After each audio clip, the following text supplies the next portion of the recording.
going to bring the whole fucking diseased, corrupt temple down on your head. It's going to be biblical.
You could do the intro. Welcome, everyone, to Patriots Across the Pond. Merry Christmas, a day later. Hope you guys had a wonderful holiday. And I guess today is Boxing Day, right, in the UK, Stu? It is Boxing Day, yes. And I'm back at home. And I survived a day in Normieland yesterday. It was 19 of us. Wow. I was about 10 kids there and stuff, but how many of those 19 were normies?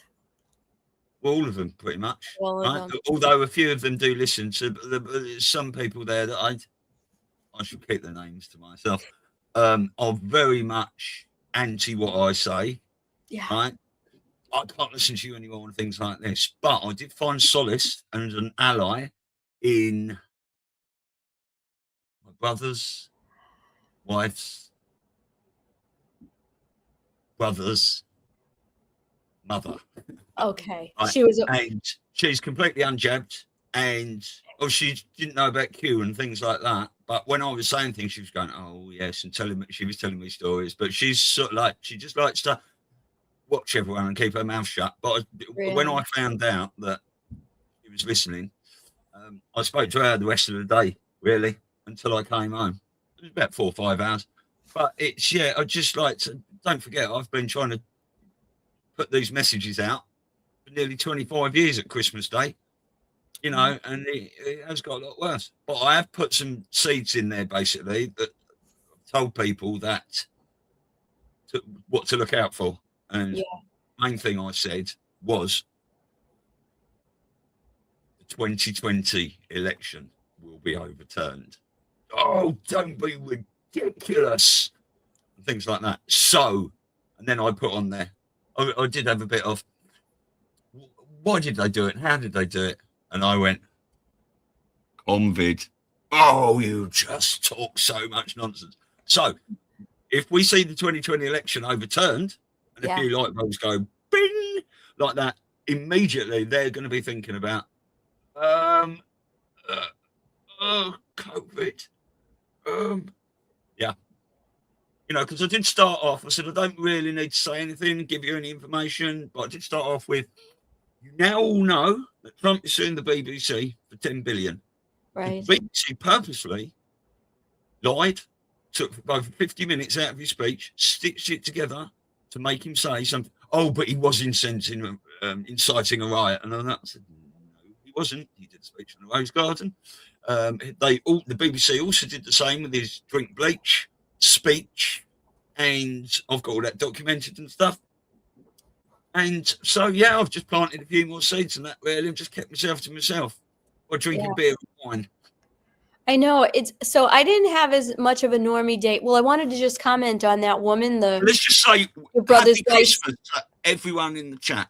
Yes. Thank you for being here. We've just had a message from Dina that I'm about halfway through Jason's show from yesterday, and I see they were having a few internet problems, and I don't know what happened at the end. It was a little bit of a shorter show than normal. So I think Dina was just saying on the phone that they've had lots of power lines down and all sorts of stuff, and it's really nasty weather. So he won't be able to come on today. So Elisa and I are just going to have a little waffle with you guys, if that's all right.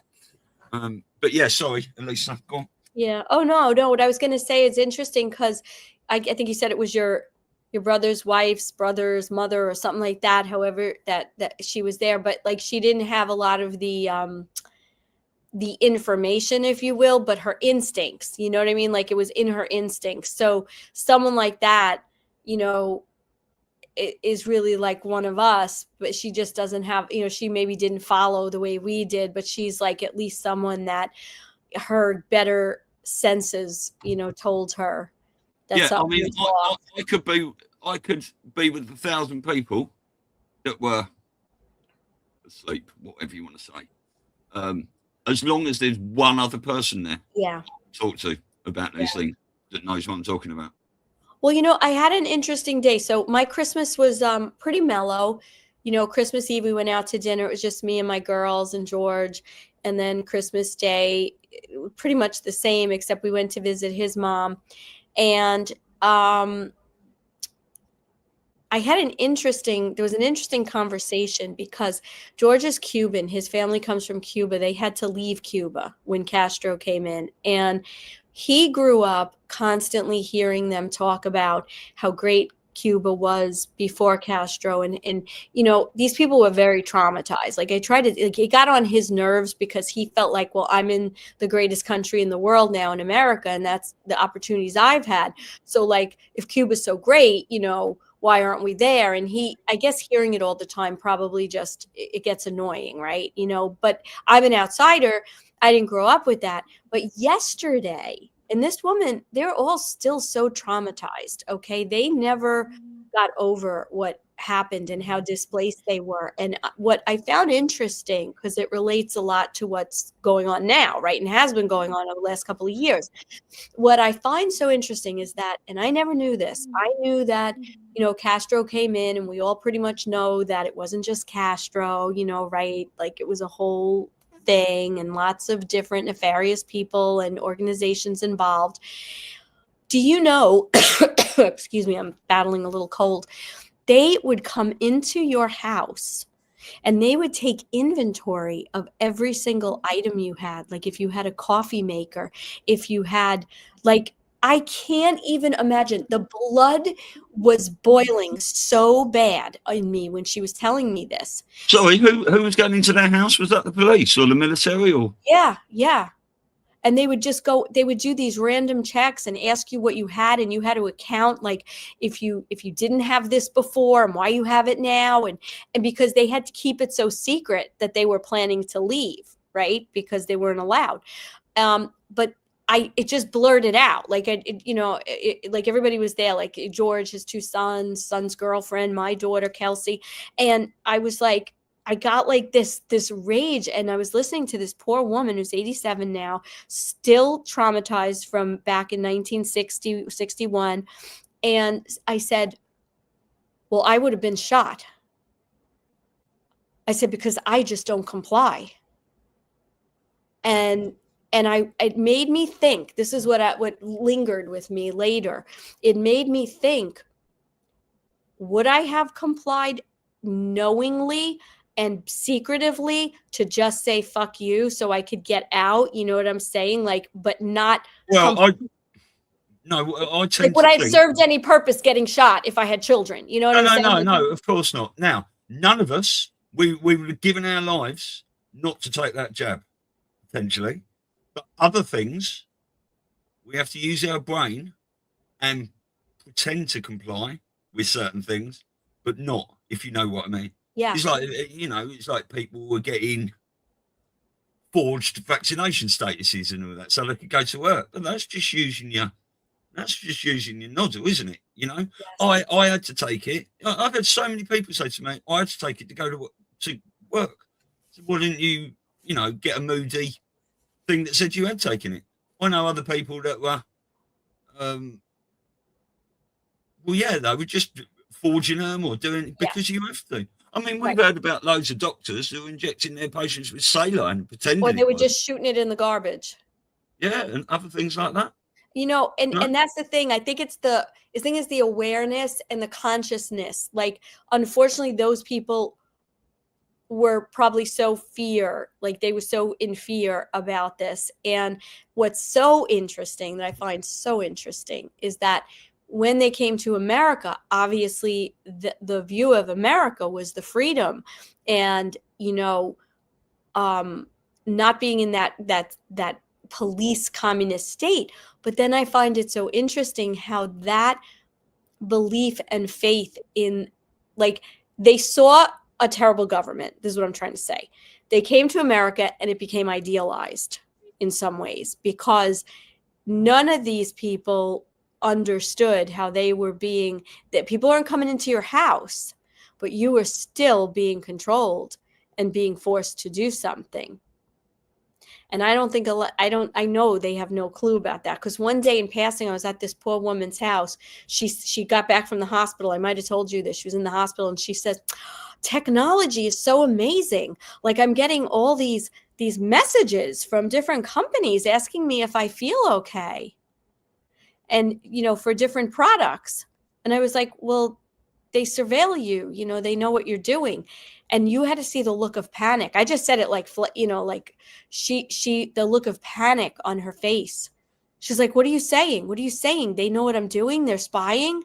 Now, I didn't know her history and what had happened to her. Right. So I was thinking, all right, I don't know if that was the right thing to say to this poor woman, because she's like 87 and she's traumatized. But I said, well, they trace the algorithms and your location, right? The phones, they can tell where you are. I was trying to minimize it, but it's kind of interesting how a lot of those people who were so traumatized come here and then allow themselves to be basically medically raped, or just believed the nonsense that they needed this thing.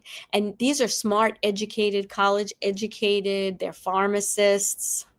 Like, for them to realize, why would you need to keep getting boosters if the vaccine worked? It's just a simple common sense thing.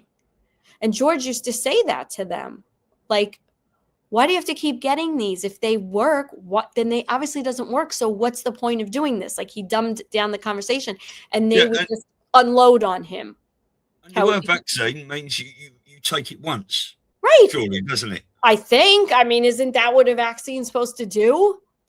Well, that's what we've heard in the past. We've all been jabbed in the past. Well, not all of us. Some people are very lucky and haven't. But, yes, exactly. It wasn't until my probably last jab was when I went to Egypt about, I don't know, 15, 17 years ago, something like that. 10 years ago. I can't remember when it was. Okay. But it was a long time ago.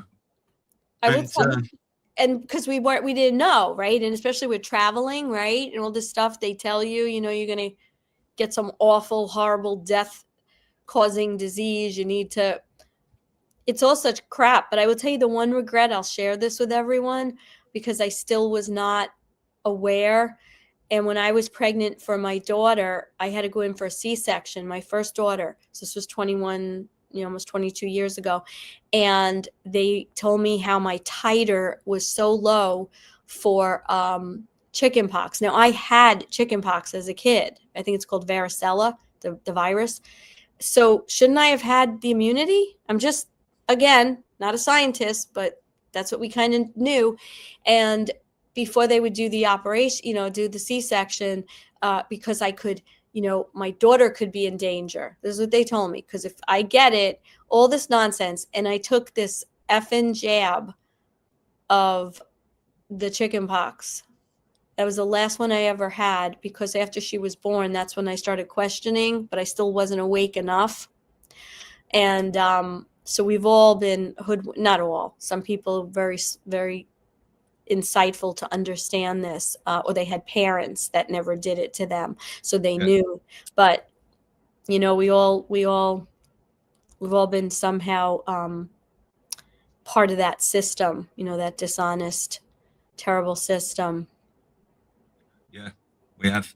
So you get through it the best way you can.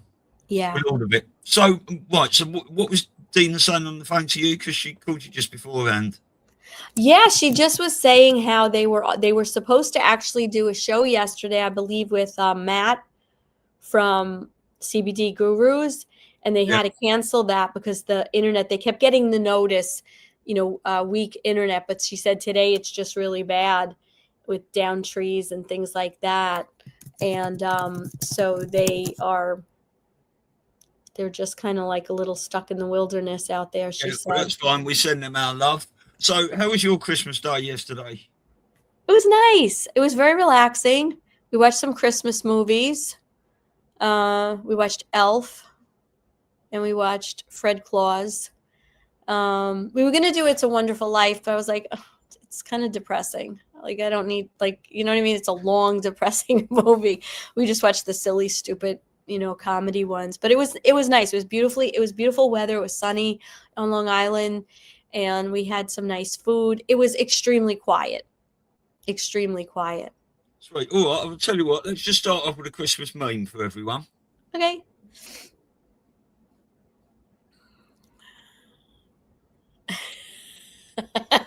That's cute. I thought I'd do that. I put that on my Facebook the other day, and it's got a lot of rapturous applause. I like that. Right. Okay. You know what? We had Louis Herms on earlier in the week, right? And that was an amazing interview. I think a lot of people watched it. I hope so. If you didn't catch it, but his Night Before Christmas was out after I think he released it the same day. Oh, I haven't seen that yet. Yeah, so I saw that floating around. I don't think, what did he say? I don't know how long it is. I saw it on Telegram. No, maybe I think Razor Rick might have sent it to me. Let me see. He's always great at sending terrific stuff out. I think he might have sent it. But yeah, he does his whole rendition of The Night Before Christmas. Yeah, 'Twas the Night Before Christmas, Draining the Swamp version. And I actually have it here. I don't know if we want to have some fun and show it during the show. Yeah, if you want. Yeah. Let's just mess about today. Yeah. You can talk about Charlie Freak in a minute, because you've watched, and I watched it as well. Now, Charlie Freak, listen, I've seen all these people. I saw, Jay when he had a debate with Charlie Freak, and Charlie Freak fall out with Charlie Ward, all that MC Crew Truth stuff coming on, all these things. And I've watched it all, I've documented it all and stuff. Now, obviously, Charlie Freak has done some major stuff in this movement, because it was him and the Bonfire Guy and things like that. Mark Devlin, with Charlie Freak originally, that did the A to Z takedown at the Cabal, where the capitulation tour video come from. It was an excellent series. So he is amazing in his movement, but he also says some other things that a lot of us believe a lot of this is already done, and it's just playing out for the normies, the movie and stuff. But some of the things he says as well, I do not agree with.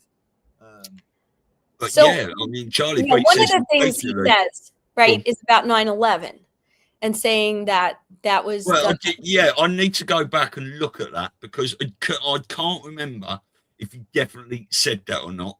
But I want to go and look back at it, because I think he said that no one died on 9/11, and we're thinking, hold up a minute. But I was just talking to you before the show started, but I don't want to put that out really as take a look at it. Unless I can go and re-find the episode where we definitely said that. So I will look into that. Yeah. Now I've heard that there was white hat interception in a lot of that, so that it was lessened. That it was lessened to what it could have potentially have been. Right, okay, so there's a lot of discussion as well, isn't there, that it was only after 9/11 that the White Hats managed to get hold of all these black operations and stuff with the NSA, I think, like that, to be able to really infiltrate the cabal a lot more. And it was, I don't want to say an unnecessary thing to happen, but we don't know the full insides and out of it. Maybe it was planned in 100 cities. You know what I mean? You don't know. So we don't know. And we also, listen, if we want to get so conspiratorial, we can. And if we want to say that people, because I've heard stories where the planes, right, because there were takeoffs, right, from what we understand or what's documented, and that if those planes really weren't crashed where they said they were, so then where did they go? So there's a lot of possibilities. Maybe they didn't go anywhere. Maybe Well, they signed NDAs and they went back home. Maybe they went off planet. Like, we could sit here and conject what happened. I suppose we could conject about the people in the buildings.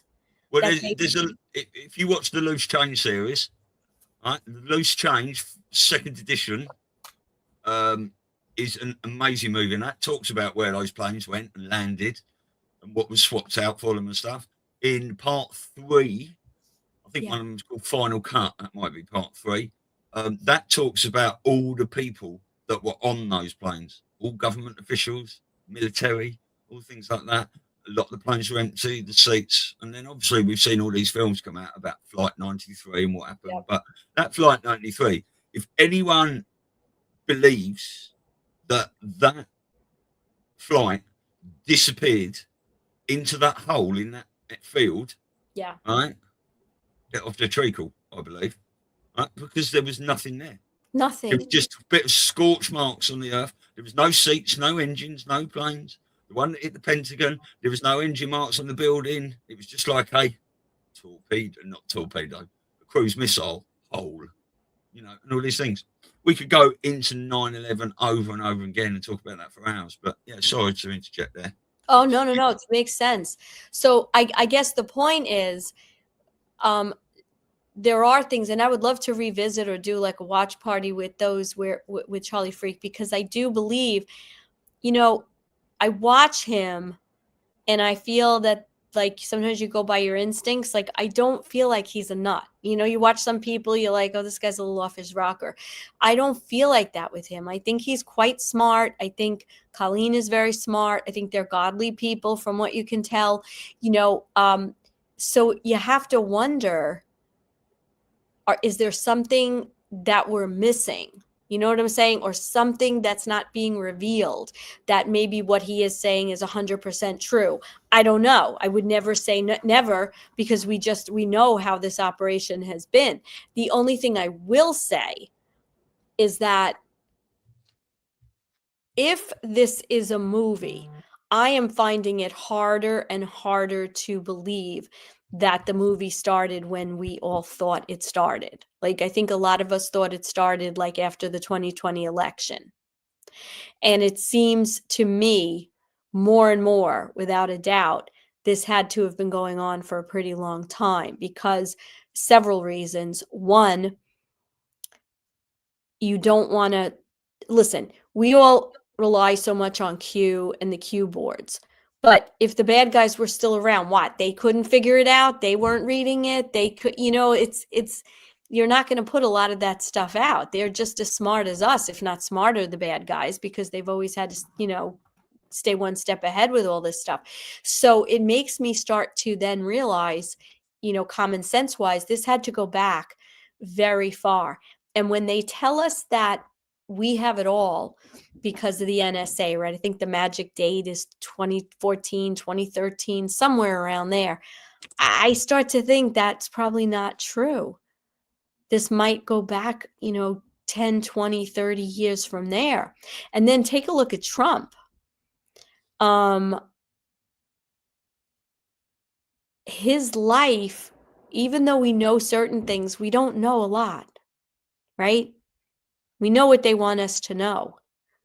You know, he was a good person. He did a lot of stuff, you know, who he married, how he started in real estate with the one hotel. But it's kind of vague. Like, what did he do from the time he was in military school as a young man? Yeah, exactly. I mean, Charlie Freak. Right, he gets married. Like, what did he do? What was he? Who was he? What was he doing? So there's a lot to this that we just don't know. Well, Charlie Freak does a great job of going back about 40 years with that, doesn't he, to the 80s in that 16 hours, 4 shows, 4 hours each, 16 hours. Amazing watch. Yeah, that was a good one. So anyway, my point is that. But yeah, what I mean is there's a lot of missing period that we don't really know about Trump before that. Exactly. And not only Trump, but see, and of course, I've always been like so tinfoil hat, like give me a conspiracy and I'm going to really run with it and believe it until it's disproven. But this whole idea of, Kennedy, JFK Sr., faking his death totally makes sense. The idea even of RFK totally makes sense, right? The idea we all, I think, pretty much in the awakened community have accepted that JFK Jr., that was planned, especially when we start to dig and understand how his sister-in-law fit into the picture and, her base of knowledge and his wife. So you're going back a long time. And I would also tend to believe that Charlie Freak also talks about this idea that these people that are some of them are just personas. They're not even real. Like his contention is that Epstein wasn't even like a real person. He was like a person, but he wasn't real. He was created. He was, and I tell you the truth, I can believe any of that at this point. Like, I don't think there are any rules anymore that we can go by, except for the art of war at the end of the day, which kind of rules everything in this whole war. I mean, I can even see that, argue the case that Trump has always been in the military, since he was a young man. And he may even be a 4 or 5 star general. He may have always worked. We've seen him in the uniform when he was younger, but he may have been a covert general all these years. I don't know. And then his father, we know, we pretty much know or believe that General Patton was his father. So if it was all behind the scenes and clandestine, in like stuff that was going on, who better to be trained by? Well, yeah, but then you watch all the Jetson White stuff and talk about Trump time travel and stuff and his relationships to, John Trump and Tesla and all these secrets and things. Yes. And if anyone hasn't seen that Jetson White series, it's still on. I think he's still got a YouTube channel. He's got a Rumble channel, but he reworked it and stuff. And it's like Trump is shaking hands with another Trump, and it's like and we all know or think there's more than one Trump here anyway. All that sort of stuff. But maybe there are Trumps from the future, and they've all, come back at different times, same times and stuff, because of what we see with our eyes. These people in the crowd at these Trump rallies and stuff, and Trump shaking hands with Trump and all that other stuff. I know.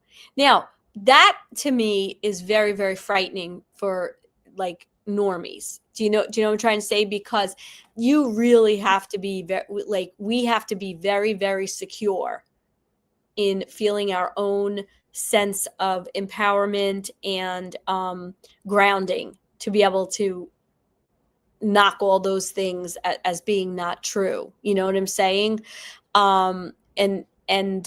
But I think that's what we're supposed to do. That's like our role. That's why we came in. We're supposed to be able to handle any possibility. So Kim Wheel said I've never heard this one before, but she said Patton was his dad. Yes, I've heard that. And Joan Rivers is his mother. I never heard that. I don't know if you're being serious or there's some rumor where you got that from, but he does seem to love her, right? On all his shows, he really had a very special relationship with her. So you never know, but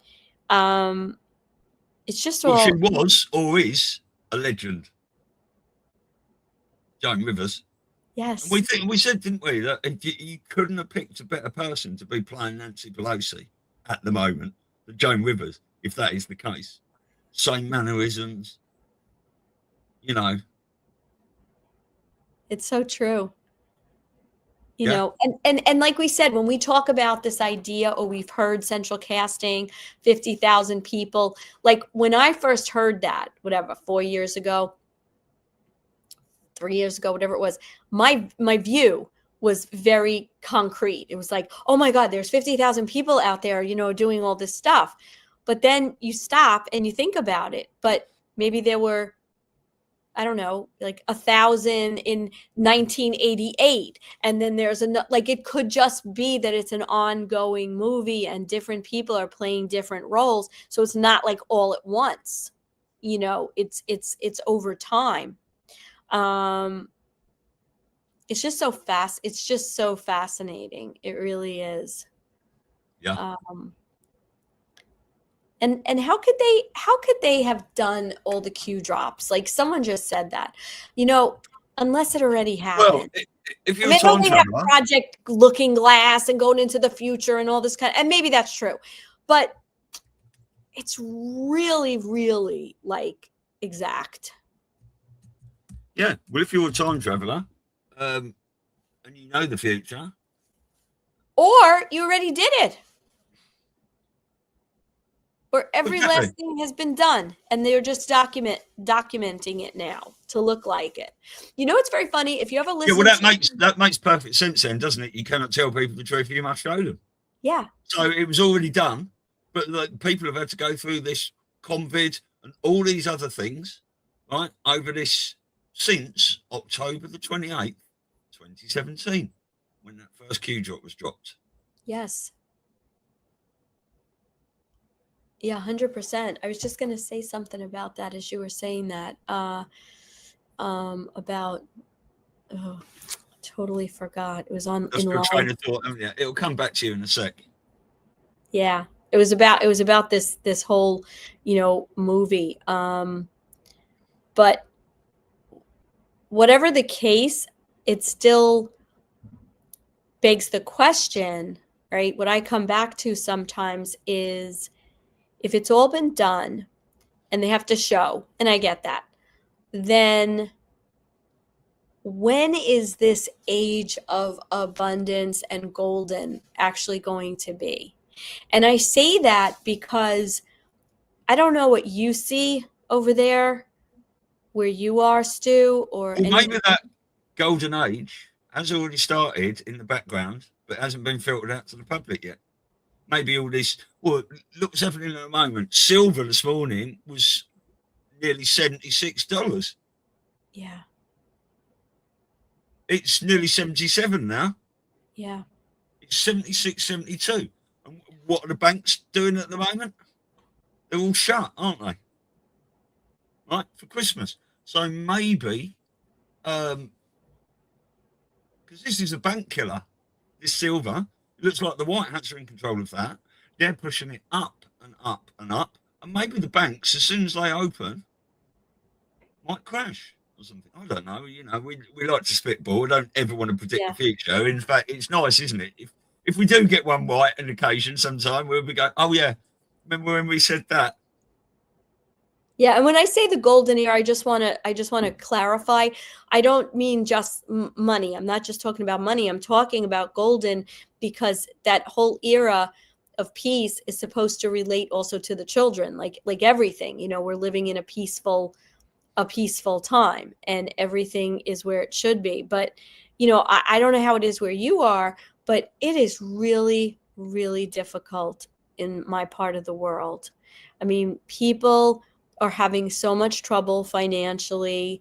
And it's just kind of sad, you know, that listen, we have to go through it, I suppose, and I'm not questioning that, but it's still sad. It's just sad that something has to wake everyone up so we could just get on with it. I guess that's what I'm saying. And I don't know what the time frame for that is, but well, you know, a lot of the guys in the comments are sort of saying the same thing.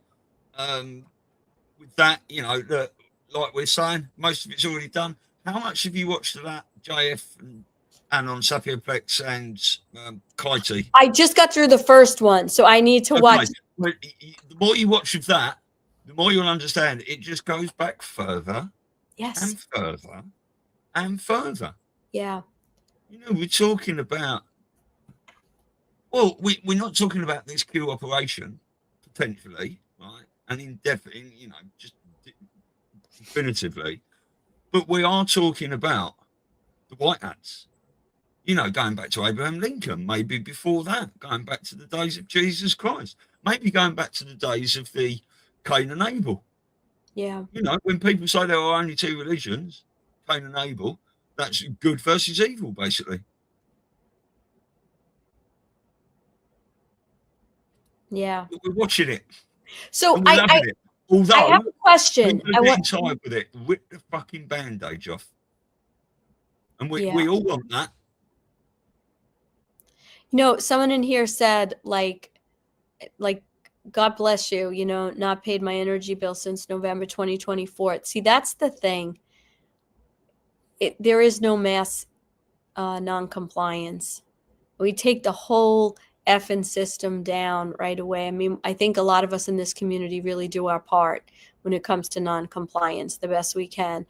And we could probably do more, like, collectively, right? But you have to wonder. So this I want to ask you. I don't have like regular TV, network TV. I do streaming, so I'll have either YouTube TV or I'll have, Prime or something where I'll watch shows or movies, whatever. And every freaking commercial, I'm not kidding, I've gotten so alert to it. It's some rare disease, some disease that's killing people, right? It's either something like, Crohn's disease or this disease or that disease. And then the next commercial is some pharmaceutical. And they're very creative too. Like there's one, the song, that religious song, That Little Light of Mine, I'm going to make it shine, right? They have. Can you sing it for us? No, I'm not going to sing it. Oh. But they have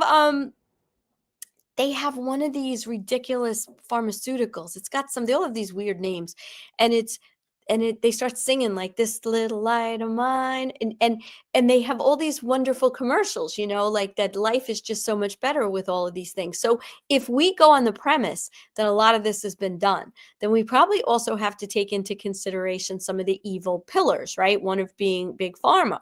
So I can't imagine that if everything's been done, that hasn't been done. So what the hell do you think people are getting? Like, do you think they're still getting medication?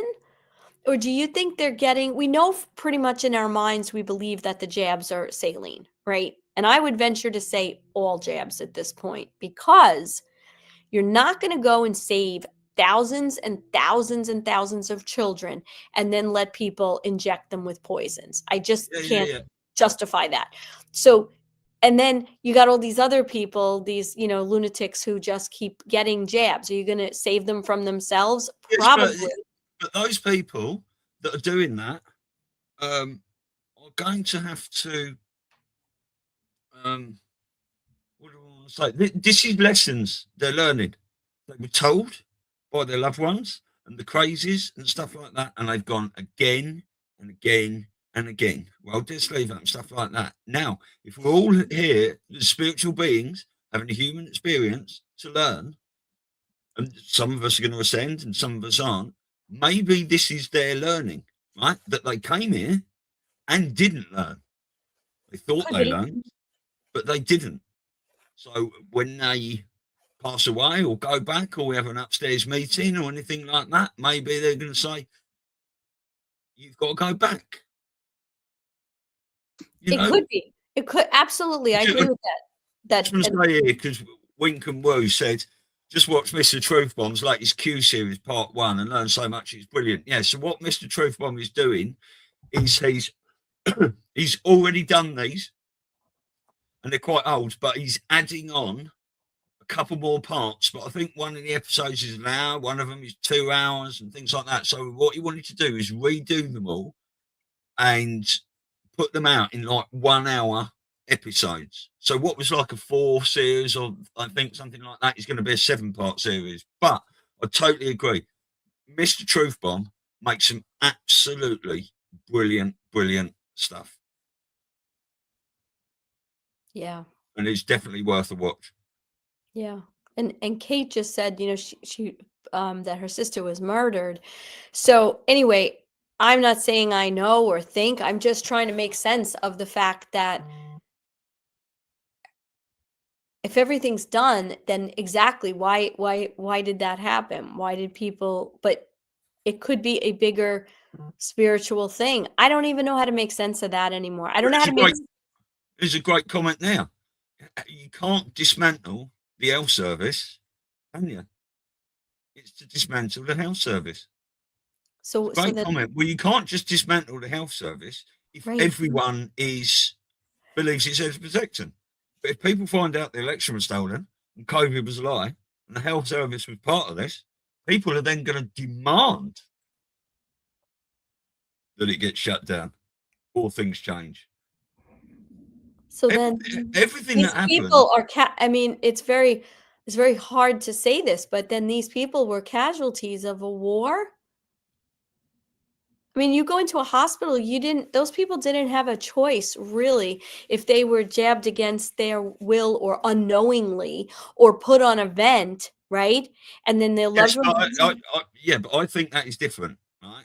Because I do believe if you are tricked, coerced into anything like this, that when you meet your maker, right, there will be, there will be different effects for different people. Do you know what I mean? Because some people were tricked and didn't want to do it and all things like that. Right. But other people made their own decisions because, like I say, I had to do it to keep my job, right? Well, lots of people got around that by using their brains and pretending they'd had it to keep their job, right? So that is a lesson learned there, isn't it?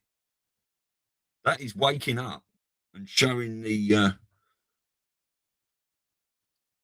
cabal that you can get around what they're saying or wanting you to do. Yeah. Most people didn't. We've got no choice. Everyone had a choice. Right. Whether that was to make someone up and pretend. I have to be honest, people that were in hospitals really didn't have a choice, though. They didn't allow families to come in. Even if you went to court to try to fight it, sometimes you didn't get the remedy quick enough, right, to get your loved one out. They were being given protocols that were basically going to kill them. So there's a lot of what? There was some very, unlucky people and stuff. But even that, everyone had a choice to go to hospital or not. Now, a lot of people that did go to the hospital were following everything fucking fed to them by the mainstream media. None of them were looking at ivermectin and making homemade hydroxychloroquine like we were.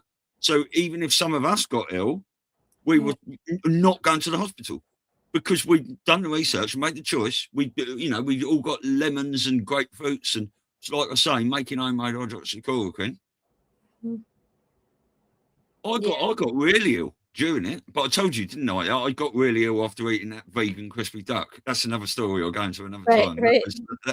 I've never been so ill. I went from feeling absolutely fine like this to ill as fuck in about 10 seconds, like about an hour after eating that grey thing that never went brown when I was trying to fry it off. Yes, you told me. Yeah, and but yeah, I had advice from nurses and stuff like that. And then the only place I felt comfortable was laying on my back. But because I was laying on my back, it went into my lungs, right? So I felt that I had pneumonia during that, and it was quite a worrying time. But I still didn't go to the hospital. Yeah. I kept the faith. I did as many protocols as I could. When I found out about that, I'm like, Jen, she said, you're not laying on your back, are you? Yeah, it's the only place I feel comfortable. That's why. So then I started trying to make a bed on my lounge floor and things like that. And laying in front. Yeah. It was a difficult 2 weeks. But I still didn't go to the hospital. And I came through it. Because the trouble is, what happened with me is I got ill, lost my sense of smell, couldn't taste anything. So for 3 days, I did what I normally do. Powered on. I was eating hot curries, drinking wine, trying to just power my food. By about day 4, and the reason I did that as well is because I'd already made the hydroxychloroquine. I had ivermectin that we'd all bought. Right? Yeah. And I thought, if I get bad, I can use that. So on day 4, I thought, fuck this. I started taking ivermectin, right? And I had a couple on the first day, I think, a couple on the next morning, And by that next afternoon, I was out on my bike. I did a 40k bike ride, but I think I shouldn't have done that, really, because I was like that. It's too soon. Yeah, your body needed to heal a little more. I think I'd done myself some damage, and then because I thought I was better, and I wasn't, right? But it just showed you that I was in a. I thought this is quite bad on the 4th day morning. The 2 days ivermectin, I was right as rain, and I didn't want to do that at the start because I wanted to see how bad it was, because I knew I had stuff in the cupboard if I did get bad, you know. Yeah. But there you go. A lot of people. We know some awake people, right, that went to the hospital, and whether they were given remdesivir or not, they were put on a ventilator, and they died. Some people that were really awake, but they got so bad, whether they didn't have ivermectin or things like that or not. I don't know. Yeah. Oh, just such a. That was an absolutely horrific time. Yeah, and really was. It's very traumatizing to even think back. And we were awake. So were we feeling the trauma more because we could see it more clearly? With the sleepy ones traumatized? I don't know. How traumatized can you be if you're still going to take a jab? Exactly. You know? But that's it. Look, you were never going to save everyone. Yeah. If you're fighting for the future of humanity against the most evil enemy ever created, you're going to lose some people if you take them down. And and the other thing is as well, isn't it? You've got to, when we say it was already done before the first key drop, that doesn't mean every criminal would have been arrested, because there's so many out there. You see crime every day. Yeah. Right. So maybe this had to be done to track everything as a massive sting operation. Well, that's what it was. Which is why the sealed indictments keep going up and up and up, and they are going up even more. 623,000. Wow. You know? Yeah. It was a difficult time, and a lot of people are going to have to do a lot of soul searching after this. But that in itself is going to raise the vibration. And many people won't do the soul searching. Maybe they're 4 to 6%. They won't be able to handle it, and all these sorts of things. They will never admit they were lied to. That's down to everyone. You and I have had to admit we were lied to before we started on this journey doing all this. Oh my God, yeah. 100%. And it's painful. It's very painful, but yeah, Wink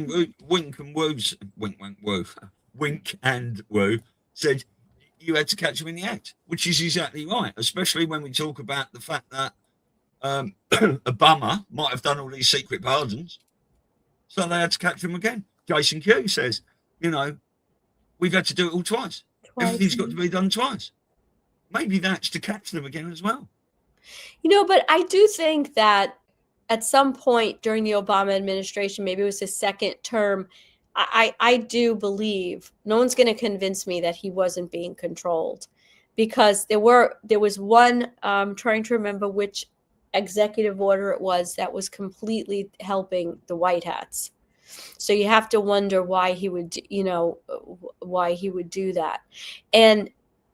And here's the thing, when they say like, oh, well, roads lead to Obama and it's Obama, you got to wonder, is he another character in this movie that is representative of all, like they can't show all the thousands of people that were evil, that were part of, just like Jeffrey Epstein. We know there were other things going on, but he's the focal point, with the trafficking in the island and everything like that. So it could very well be that Obama, and I'm not saying he's a good guy, like I'm not saying that at all, but what I'm saying is they're using him because very easy to watch, like one person. But I just believe by that point, I think he was controlled at the end.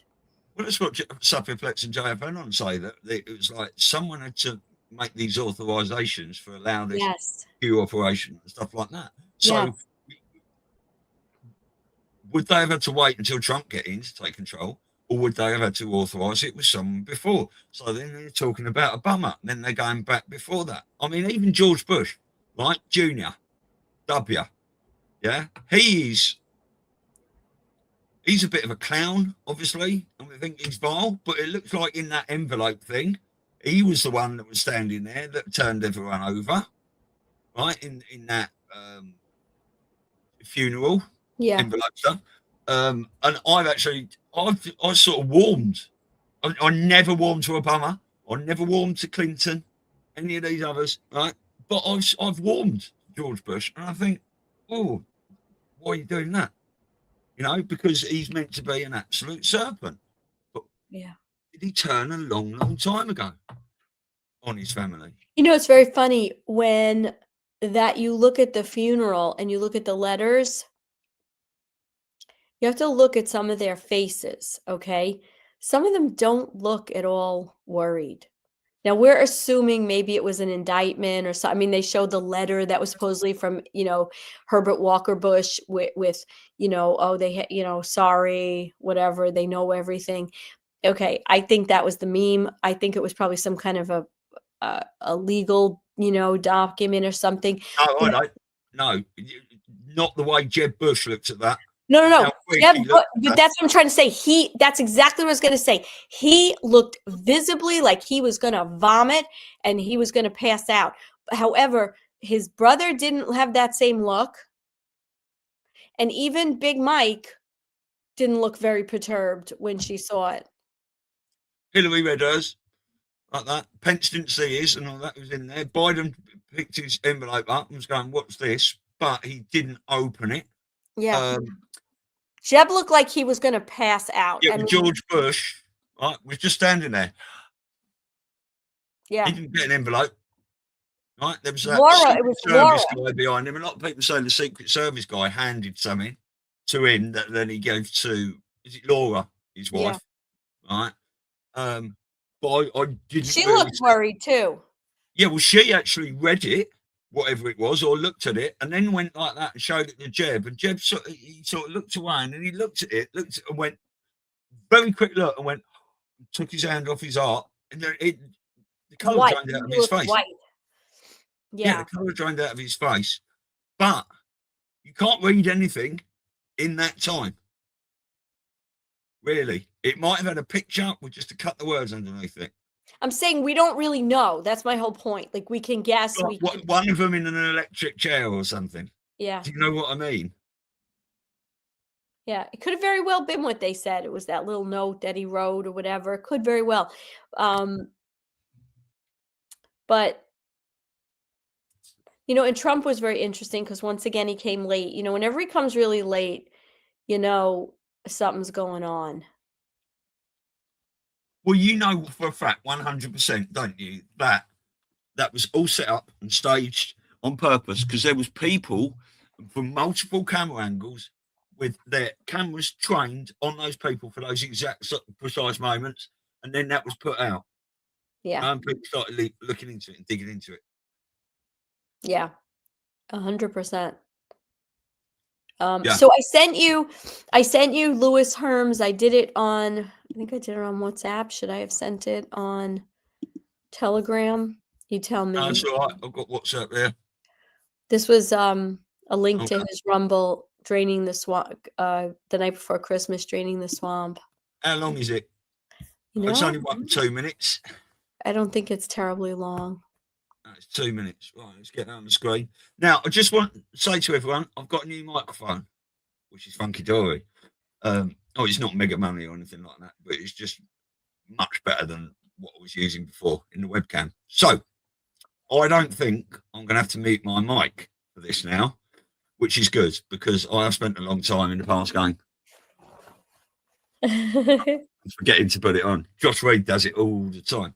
So, if you can hear any echo or anything, Lisa, or anyone in the chat, just give me a wave. Okay.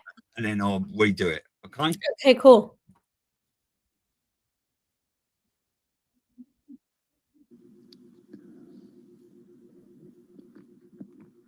Well, hello.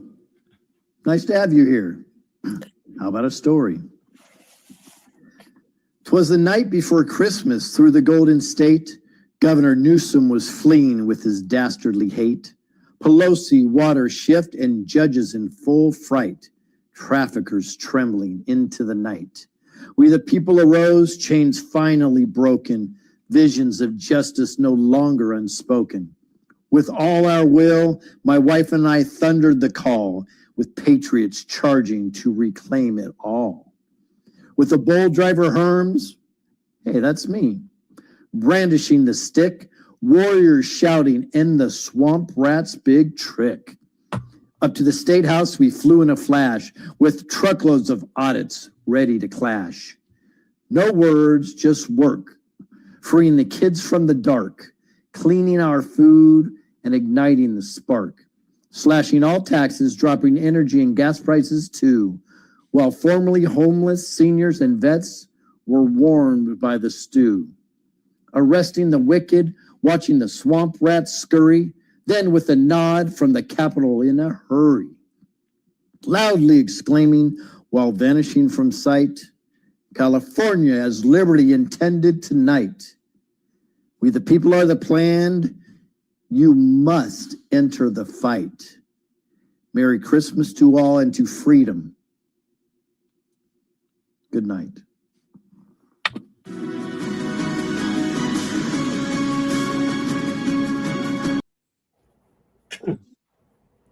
Yes, very good.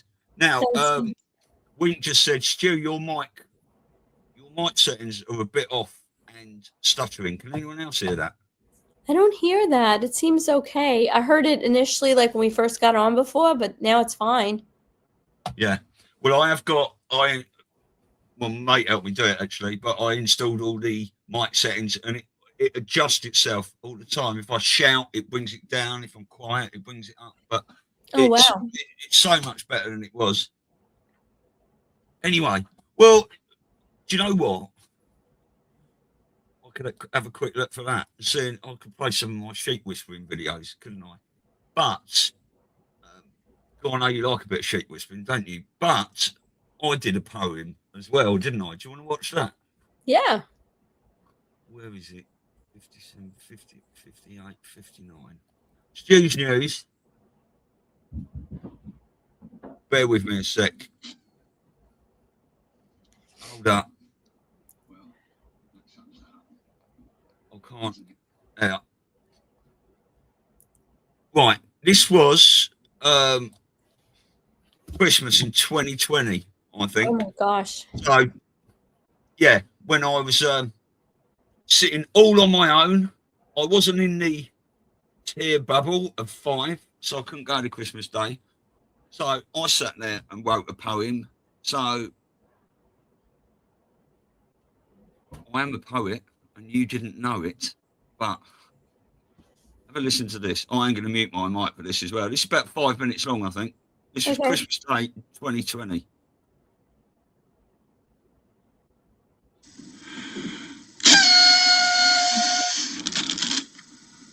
Well, that sums that up, doesn't it? I was sitting there on the boards last night, watching all the animals chat, having a chat myself, doing a few bits, and I started scrolling out a few notes. So I've written a little poem for all the watchers of Stu's News, all the truthers out there. This is for everyone. So I hope you enjoy. Happy Christmas. Happy Christmas to POTUS and General Flynn, to FLOTUS and Rudy Giuliani, to Sidney Powell and Lynn Wood and everyone in the digital army, Jenna Ellis, Scavino and all the real soldiers fighting for the freedoms of the people, for the children, for God and every human being doing what you can for the sheeple. It's just not their fault. We were all there once, hypnotised by what we were told. But a lot of us awakened and came here to help, to try and turn the shitstorm into gold. I've been doing this now for so many years, even before there were digital soldiers. We all feel it erupting as the truth comes to light. And I can't wait to tell them, I told you. But we must remain humble and the best that we can, as they'll all need a shoulder to cry on. Our wisdom, our learning that we've gained through the years is something that they'll come to rely on. 2 decades for me of telling the truth to people who don't want to listen. The way I feel now, if they all just fucked off, that's okay, but I know I would miss them. Close family and friends are the hardest to wake. It's the strangers that won't take you ages. Just smash in some red pills as fast as you can and exit while their grey matter engages. When Q started off and the info was flowing, we all thought, now this is a belter. Those dates came and went. We started to doubt. But then in came all of those doubters. You sometimes shut up when you're telling the truth. Just go bang your head on a wall. But you cannot give up. We continue to fight, because where we go one, we go all. This last year's been mental. They've got to wake up. Can't you see what they're doing before you? Pelosi and Hancock and the Fauci and Gates, both Cuomos and the rest of their crew. And in Silicon Valley, as their bums start to twitch, as the truth tidal wave gathers speed, an abundance of Anons continue to work, wanting nothing but the truth to be freed.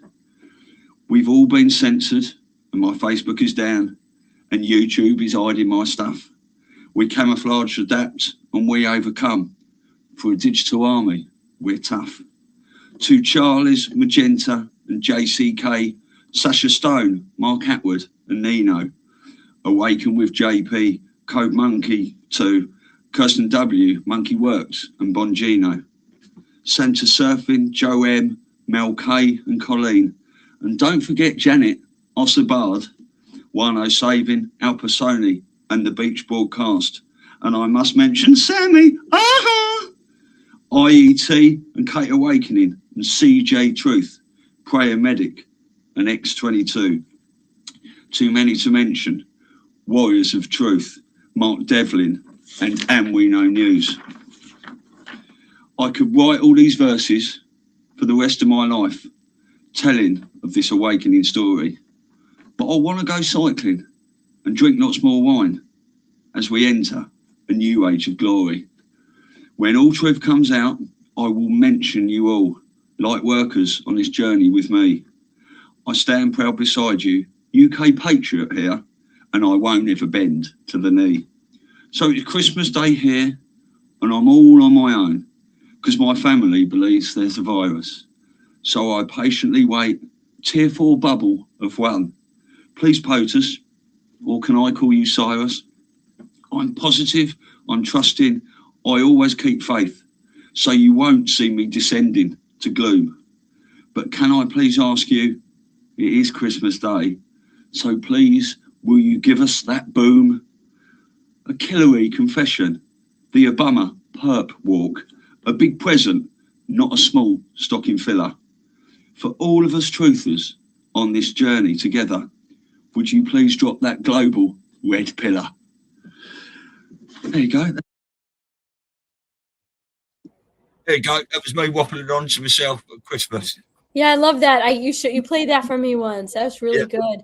And you know what? It was very reminiscent of all the people we were following at that time. You know, like some of them aren't around anymore, aren't doing it, like Kirsten W. And it was, I mean, from that perspective, I remember feeling so alone.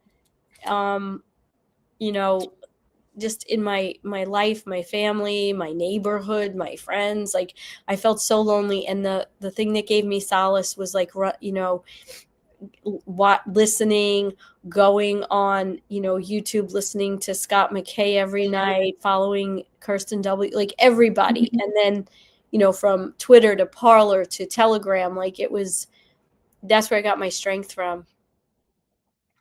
Yeah. 100%. Well, we were all in it together, weren't we? It's like I say, you do. I remember this poem. There's my mate in Italy. Sabrina. Oh, Yeah, we were all in it together, and you did. You know, we've got lots of friends and stuff that we saw descend into chaos and COVID, and you had a lot more in common with people that you've never met, who you followed in line. 100%. Which is that's what kept us all going, and not just that as well. WhatsApp video calling, the fact that you could call anyone around the world for free and Yep. chat for an hour or two to keep each other going. Because I know Sabs is in Italy, and you know she ain't got many people around her and stuff for support and things like that. Yeah. Norm essential, aren't they? Oh, Elisa's having a sneezing fit.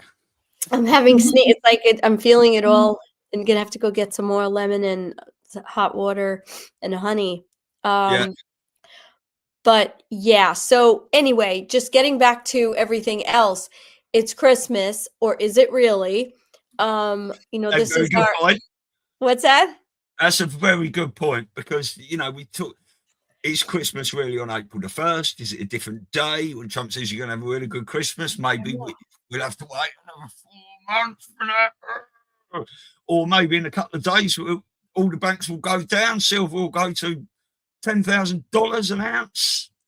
You know, things are happening every day. And I know it's just Christmas. Feels so unknown, though. Like, what's really interesting with us as truthers and anons, right? I'm talking about not just you and I, but obviously the whole listenership that we have and our friends out there. They gave us so much. Do you know what I mean? Like, if they would have said to us back then, "Oh, nothing's happening until 2026," we would have really flipped out. That would have been for us what ripping off the Band-Aid is for them. You know what I'm trying to say? And we would have, I know I would have like really had a hard time with that. And here we are going into 2026. And however, I feel like it's slow in terms of what is being said about, like, don't you feel like there was a lot being said about what was what was coming and what was, now I just feel like we're just taking it day by day by the news that's coming out, and it's not really very future driven. But I guess they had to do that because they had to keep us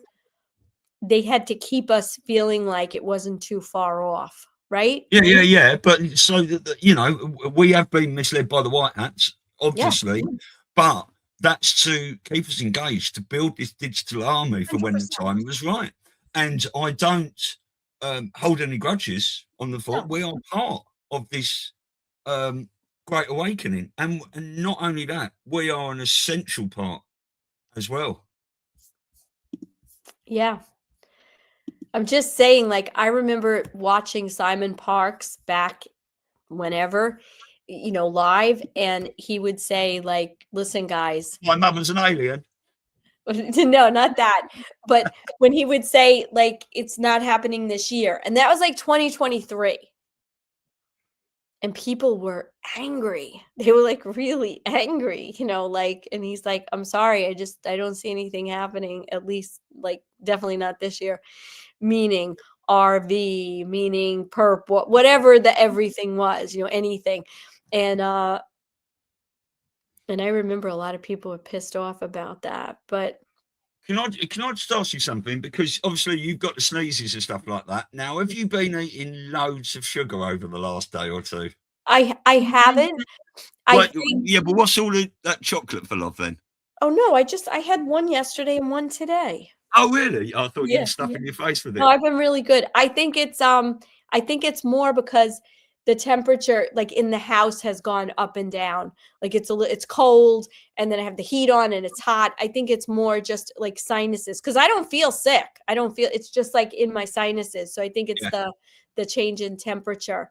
And I haven't been around people, where I could have caught something or whatever. I don't even know if I believe that. You catch something. Oh, well, you want to listen to Patrick Gunnels about that? I don't know if you've been watching any of this Rambo and stuff and the Red Pilling Mickey episodes. I don't think so. I think his name is Mickey Couture or something like that. He's a stand-up comedian. He's had his own web radio show for years, talking about various things.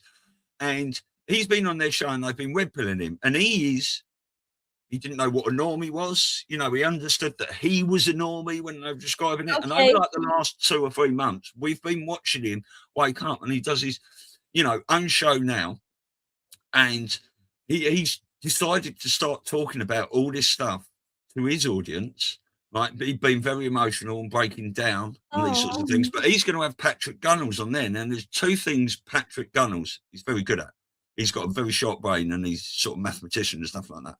He is an adamant that we do not live on a globe, number one. So we might be talking about that on the show. And he's also adamant, for what you were saying there, that viruses do not exist. Yeah, I've heard that for a long time. Not. And I watched, and you know who Steve Kirsch is, do Yes. you? Yeah. He's that guy that he's put so many great videos out. He red-pilled Steve Kirsch. And, Patrick's not a medical doctor or anything like that. And that interview was amazing. Really? Right? He had every answer to Steve Kirsch and all these sorts of things. So, but if you want to watch anything like that and you want to know about viruses, that is a great one to watch that I can send you. Oh, I'd love to. Yeah, I've heard that for a long time. Like, I'm a firm believer we get colds and flus and they're detoxing. Now, does it mean some kind of, and I'm not a scientist, but a bacteria or a toxin or something, we breathed it in, we touched it, who knows? And the body is trying to get rid of it, so obviously. But I mean, we might be getting all these illnesses from all the Wi-Fi around us and the EMF and whether 5G exists or not and all these things. Yeah. Yeah. Just to get medicines into us. That's right. Right. Maybe radiation sickness or something that we're getting. You don't know, but you know what I crave? I never craved it. I used to enjoy it, but I so crave baths. Like, I used to love taking a bath and it would relax me and I'd put my salts in. But now when I don't feel good, I literally crave it. I want to get in there and just with the Epsom salt and the baking soda and the borax, like I just I'm having that feeling now. So probably take a bath later. And I just love it. I just go in there and I like to listen to Steely Dan. So I put on Steely Dan and their Asia album. And I just like shut keep the lights really, really dim. And I just lay there for, a good half hour and just love it. So I feel bad for people who don't take baths because I think it does so much good, like not only the body, but it's a time to relax and it's a time to just meditate and be quiet and, so. Well, I mean, that sounds horrific to me, but I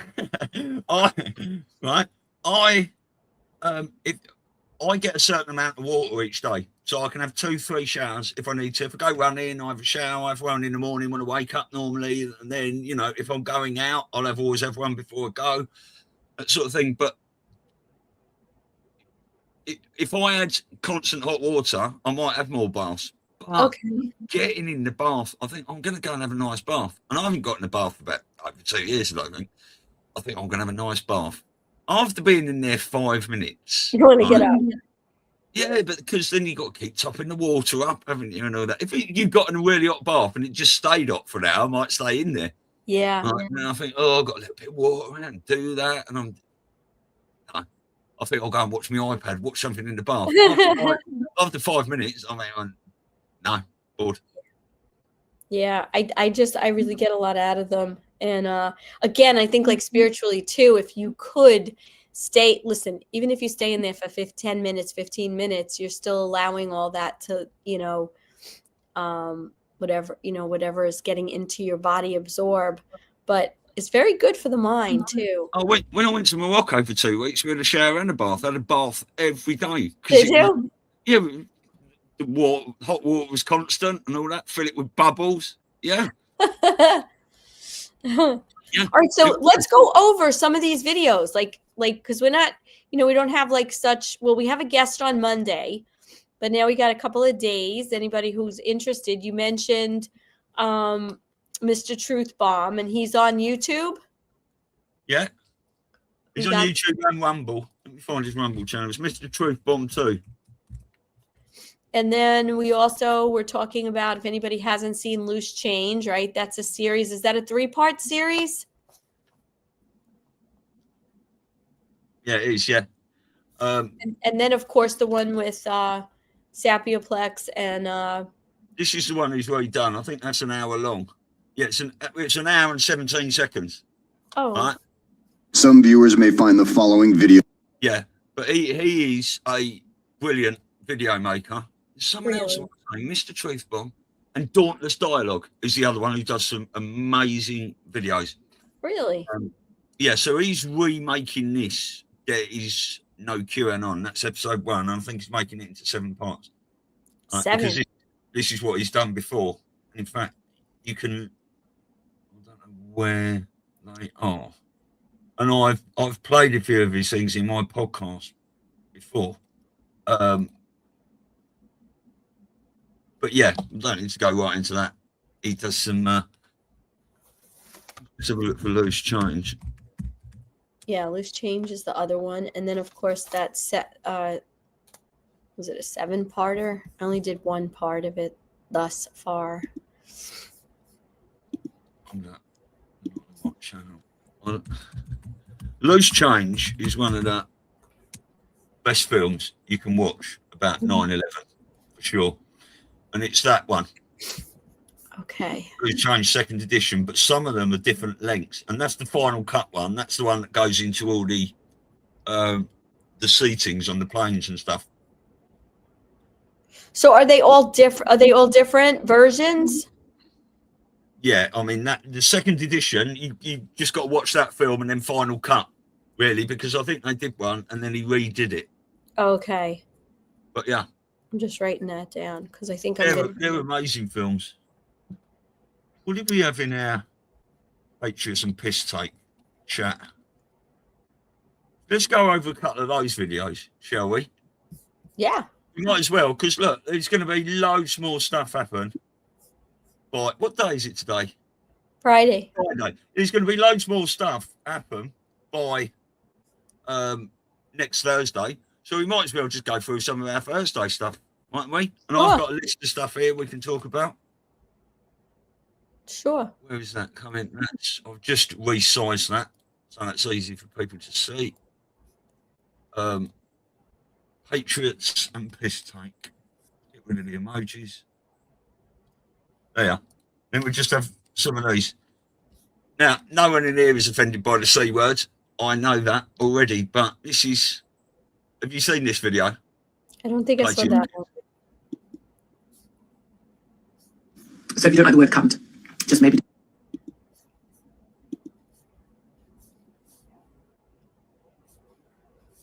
So if you don't like the word cunt, just maybe do something else for a minute. But the COVID cunterati, you may have seen my video. Can you see them coming back? Can you smell them? Getting all excited. I know I'm not allowed to touch my boobs anymore, but like, can you see? I see them. Oh, the flu count. Oh, it's going up. Oh, there's a lot of flu. Yeah. It's a super flu. Did you hear that, Janet? Yeah, it's a super flu. Yeah. Oh, we can get a vaccine. Can we queue up for a really long time to get the vaccine? Yeah. We'd be told that supplies are running out. Did you hear that? Did you hear that? I'm just going to ring. Did you hear, Linda? Yeah. Supplies of the vaccine are running out. Ooh. Yeah, I know. It's so hot. Come on, let's get our face masks on and go to Boots and get a booster and a vaccine and a flu vaccine. Let's get our shingles vaccine while we're at it as well. Come on. Yeah. Have they restricted people in super? Not yet. Can they? Is there going to be sticky circles? Oh, God, I got a twinge then. It's going to be sticky. Are we going to have to wait outside bars? To be seated, we're going to have to put a mask on in order to wait to be seated. But then when we walk to our seat, we can take the mask off. Is that it? What about on planes? Will there be masks on planes again? Please. Please let there be masks on planes. Will I have to fill a form in to be able to go on a plane? Will I? And when I get on the plane, will I have to wear my mask? But if I want to eat a peanut, I can take the mask down as long as I put it straight back up. Then they can do those briefings where they have to tell you that if the mask dropped from above because we have no fucking oxygen in the whole of the fucking plane and people are dying, you have to take your face mask off before you put the oxygen mask on. Otherwise you might die. But you might also die from COVID. So you're going to have to pick a fucking side, aren't you? Do you want to die of COVID or you do want to die of asphyxiation? Make your mind up, fuckers, because you're falling at 10,000 feet a second. They're back. Getting ready in Waitrose, ooh, ooh, ooh, with your face mask on, your hand sanitizer. Yeah, just hand sanitize your trolley handle. Ooh, does it make you cleaner, Eileen? Does it? 98-year-old Linda, will it make you live longer, will it? 98. What are you frightened of, Linda? I don't want to be a spoiler here, but you're 98 fucking years old, love. You know what I'm saying? We know where the ending goes. What are you running from? When I say running, hobbling about, why are you running? What's the face mask going to save you from? Death, is it? You're 98. Can you show us your biceps? No. Fuck me, they're back. I mean, obviously, it's great news for me because it's comedy material to the end of time. And my Monday video, I think you're really going to like it. That's all I'm going to say. I'm going to tease you. It's funsters. But yeah, I mean, what wankers. I struggle with the fact that how many times can you be proven to be mentally unwell and then you're going to do it all again? Super flu. Well, fuck me, has it got a cape? Does it go winging around? Does it fly about? What are you doing? Oh, I've got a cape on. I'm a super flu. I'm not just the fucking flu. Oh no. Just going to go into a telephone box and spin around 3 times because I'm the super flu. Fuck off. Sad sods. Yeah, that's good, that, isn't it? Yeah. Let's just go through a couple of these bits. Oh yeah, that's horrific to listen to, that, isn't it? That's what that detective was saying about Hillary Clinton and Frazzle Drip. Yeah. Yeah. We don't need to play that, do we? No.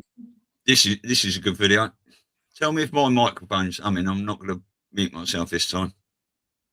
So these people that have had this vaccine, I'm sorry to tell you, you've compromised your body. You have compromised your health. And one cardiologist said, by having the jab, you've compromised your heart 100%. So this is what the government has done to you. This is what the bureaucrats have done to you. You were led like sheep to the slaughter. You were led like sheep to the slaughter over having this vaccination against your will. If you wanted to have the vaccine, that was your choice. But when people were forced and they lost their jobs because they had to have the vaccine, that's what I'm angry about. That's what needs to be exposed here. People's liberty and their rights were stripped from them. I said at the beginning of the vaccine rollout that I would not put that shit into my body. So did many other Australians, but they had no choice. It turns out they were definitely onto something. Refusing the mandates may have saved their life. It's numerous health issues. I'm pulled up usually all the time that people now have health issues. They had the vaccine. I said, don't have any more. An inquiry that we had, that One Nation got up and had Pfizer Moderna there, who said, oh no, no one was forced. What a load of rubbish. And why did the government indemnify these pharmaceutical companies? Why were they indemnified? Here we were giving vaccination to people that were some tried, tested, and proven. I keep saying that. It was only about 10 months prior to that. Any vaccinations that are given to people usually goes through a period of 8, maybe 10, 18 years that needs to be properly tested. And yet this was not properly tested. A batch of this stuff actually killed people. I am going to keep going on and on and on. Excuse me. Yes, more stuff coming out. Yeah. I saw that this week. Interesting, right? Did you notice Michael Jackson's Neverland? Looks like it's you. Very interesting. It is interesting, isn't it? Because we think he's potentially part of this. Involved. Brett Weinstein, this is a great video. Something reported in this book that it really stops you in your tracks. It is an accidental natural experiment. Okay, so a natural experiment is something in science where maybe you happen on an archipelago in which you have a bunch of different islands that have different conditions, and you can go to each island and measure the, you know, whatever parameter it is, because nature has given you an experiment that you can analyze. You don't have to build islands, right? In this case, what Pierre reports is that there were 80 court cases in which a family sued a hospital that was refusing to give ivermectin to a desperately sick family member, and they wanted the courts to intervene and force the hospitals to administer ivermectin. 80 cases. In 40 of those cases, the courts granted the family's request and ivermectin was administered. In 40 cases, they refused to intervene and no ivermectin was given. In 38 of the cases where ivermectin was given, the patient survived. In 2, the patient died anyway. In 38 of the cases where no ivermectin was given, the patient died, and in 2, the patient survived. Wow. Okay. Now, I find this is incredibly, I cannot vouch for the data itself.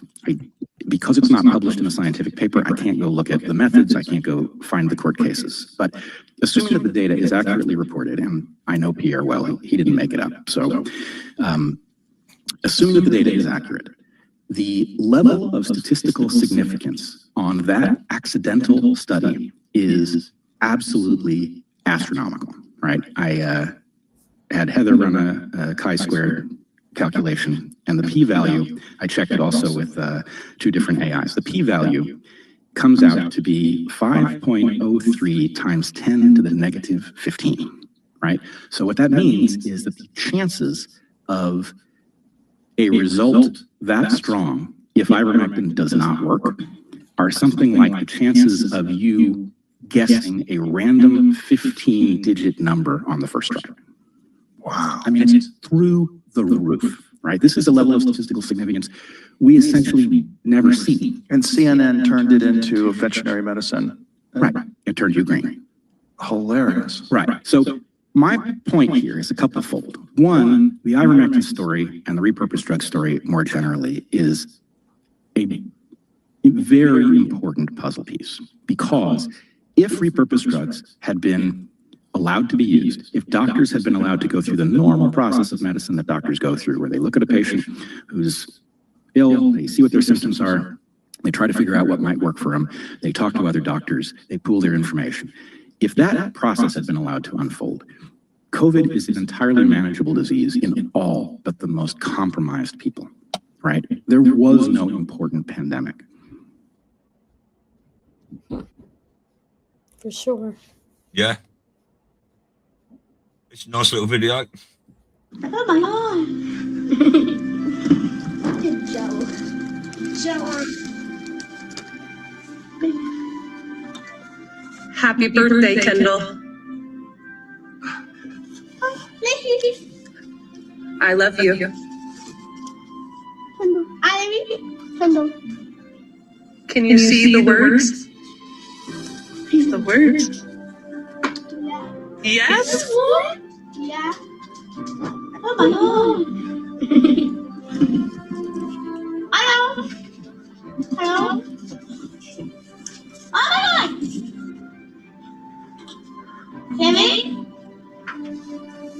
Lemmy? There's some good technology out there when it's used for the right purposes. Oh, yeah. Absolutely. Isn't Well, it? hopefully a lot more of these are going to, a lot more of this is going to come out. That's what we're hoping for. Yeah. Let's just go for a few of these. I can't remember what they are.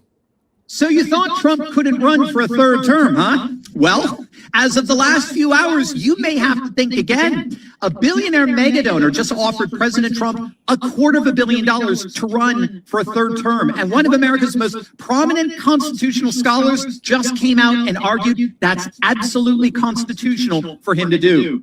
This isn't speculation. This is not rumor. All of this just happened in the East Room of the White House, and Trump just said to the entire nation, get prepared. Interesting stuff, eh? Yeah. There's only one more of these. Have you heard about Jesus in Home Alone? The character? No, like he's in Home Alone. In it, he makes an appearance. Symbolically. Old Man Marley is the symbol of Jesus. The first time we see the old man, what is he doing? He's salting the sidewalk. He's out serving the people. The second time he shows up is when Kevin's kind of doing this outward talking to himself, almost like a prayer, right? And he's saying, I'm not afraid anymore. Who shows up? Old Man Marley shows up. He runs away because he's scared. That's rejection number 2. Now the third time, this is when it gets really good. The third time we see him, the old man shows up in the convenience store when Kevin's trying to buy the toothbrush. He is signaled by a bell, and the bell represents an angel gets its wings. So he's been symbolized with heavenly things. The old man shows up, puts his hand on top of the counter. We see a shot through the glass of his palm. Hold on. Look at this. Could this be? Why didn't I see this before?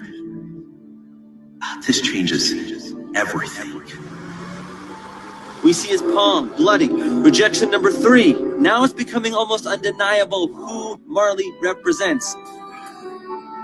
The next time we see him, Kevin is in the church and he sees Old Man Marley. Now, this is so amazing. While the choir is singing "Oh Holy Night," they sing "Fall on Your Knees." What does the old man do? He stands up because he is to be worshipped. He is not the worshiper. Then there's a long beat. The choir says, "Oh, hear the angels' voices," and it's the first time the old man speaks in the film, and he says, "Merry Christmas." They have this wonderful conversation that we'll talk about in a minute, but it ends with Old Man Marley shaking Kevin's hand, and we see a tight shot of a Band-Aid on the back of his hand. So now we've seen the front that's been damaged, and we see the back, so we know that he has been pierced through. It's all true. Now fast forward to the end of the movie. Kevin's called the cops. I'm calling the cops. He runs into the neighbor's house. He goes down into the basement. Here we see the hero's journey. Kevin is reborn. He literally runs through water and arises up, becoming a new creature. The bad guys catch him, and they hang him. Another symbol.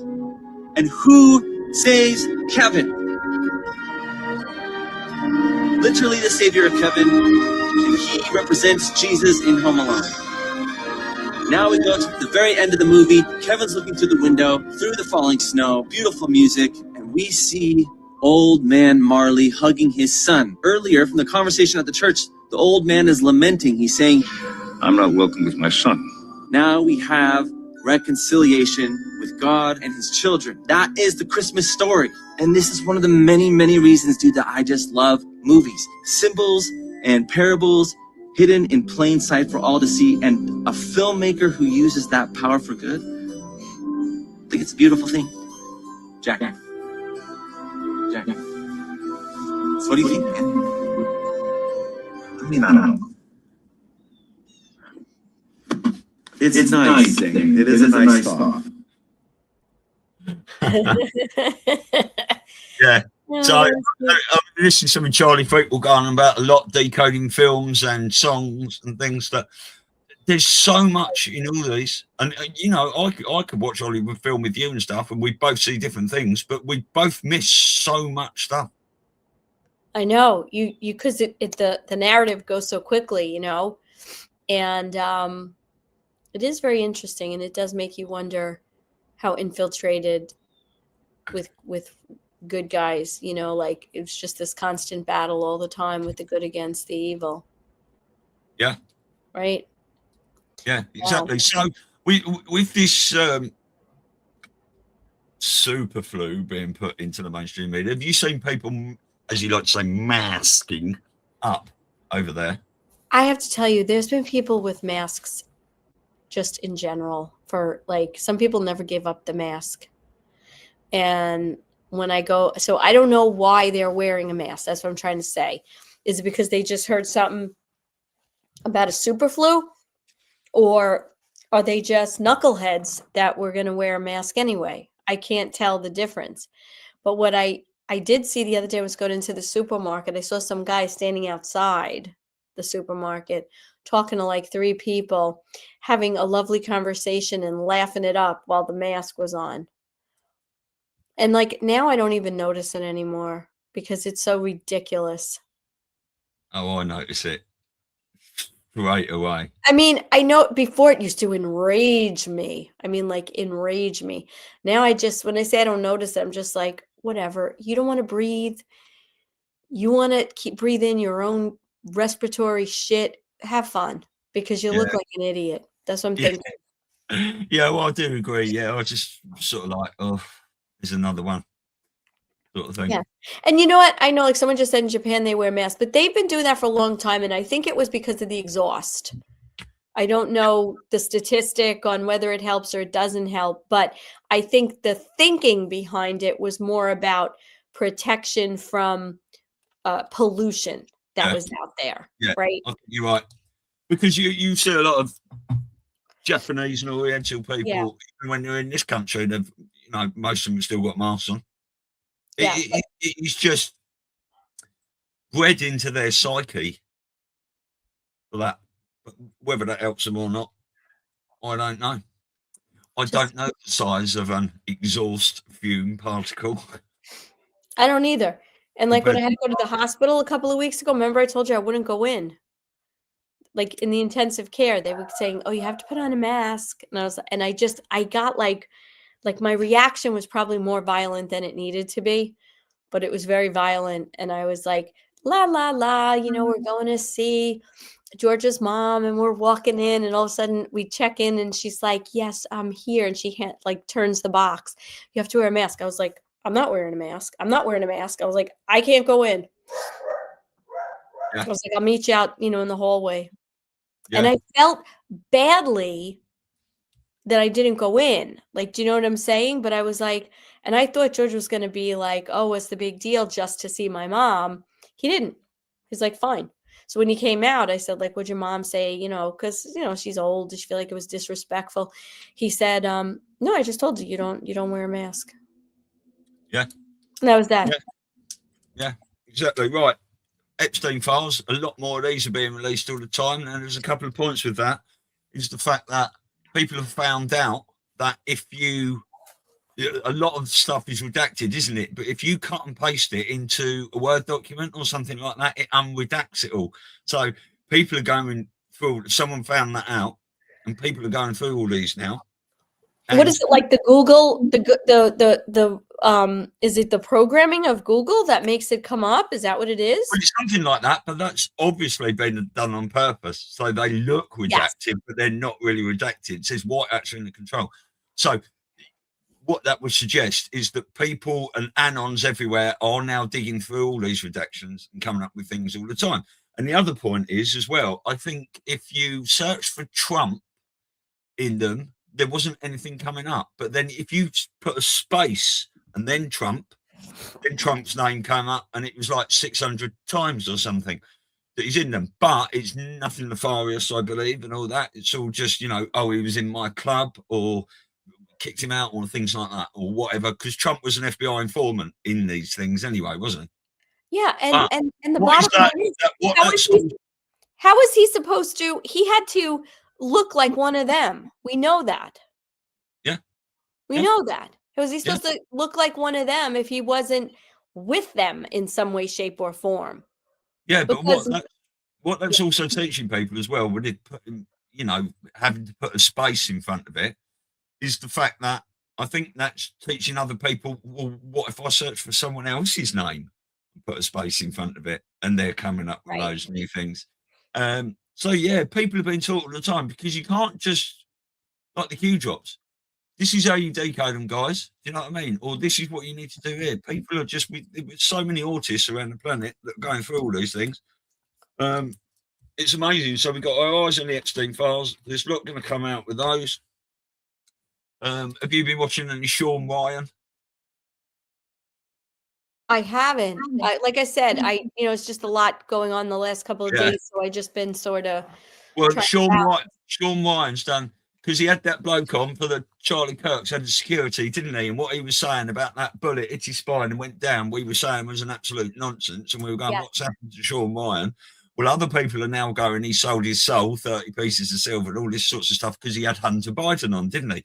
And that was a 5.5 hour interview. But the amount of comms and stuff Hunter Biden was putting out that we have been talking about for ages makes you think, well, Sean Ryan is either actually a wrong and on that side, or he's just part of this like everyone else. And Hunter Biden turned a long time ago, and whether he's been abused as a child and all this sorts of stuff like other people in the family, and he wanted to take his family down. But we're seeing these people pop up everywhere, and it's just more information is coming out to the public, because a lot of people watch the Sean Ryan show that you would suggest are maybe MAGA or more normie part of the awakening, rather than Q and rabbit holes and all these sorts of things.